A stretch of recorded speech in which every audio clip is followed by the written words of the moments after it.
Hello दोस्तों, good evening. आज Shefali kitchen में बनने जा रहा है। ये है पपीता। ये मैं लाई हूँ पपीता, अभी छीलने जा रही हूँ पपीते को।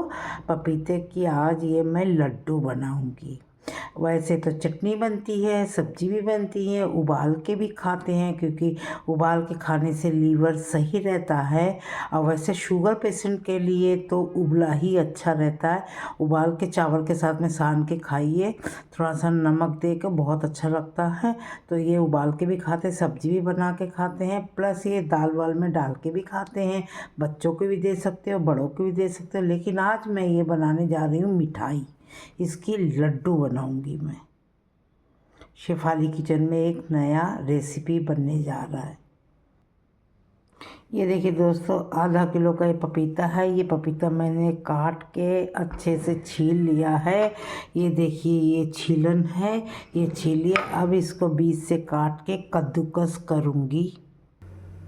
এই যে পেঁপেটা, ওই একটা যে পেঁপে নিয়েছিলাম আধা কিলো পেঁপেতে এই কাদ্দুকস করে নিয়েছি আমি। আর এই যে খোসাগুলো হচ্ছে, এইগুলো গরুকে দিয়ে দেব। এই কড়াইটা বসিয়েছি, এতে আমি দিয়েছি 1 কাপ জল দিয়েছি। এতে আমি একটুখানি লবণ দিচ্ছি।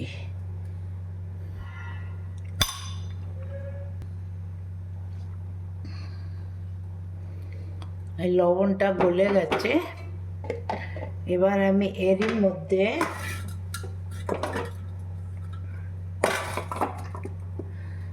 আমি এটা যে কাদ্দুকস করে রেখেছি পেঁপেটা, এই পেঁপেটা দিয়ে দিলাম। এটা 5 মিনিট ফুটবে, ফের আমি নামিয়ে নেব। এই দেখুন,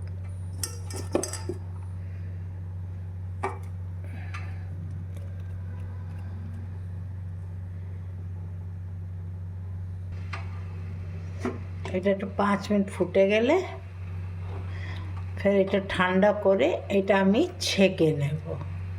একটু 5-10 মিনিট এটা ফুটবে। নুনটা তো এই জন্যে দিলাম যাতে কি মিষ্টির মধ্যে ব্যালেন্স থাকবে, তাই একটুখানি লবণ দিয়ে এটাকে আমি ফুটিয়ে নিচ্ছি।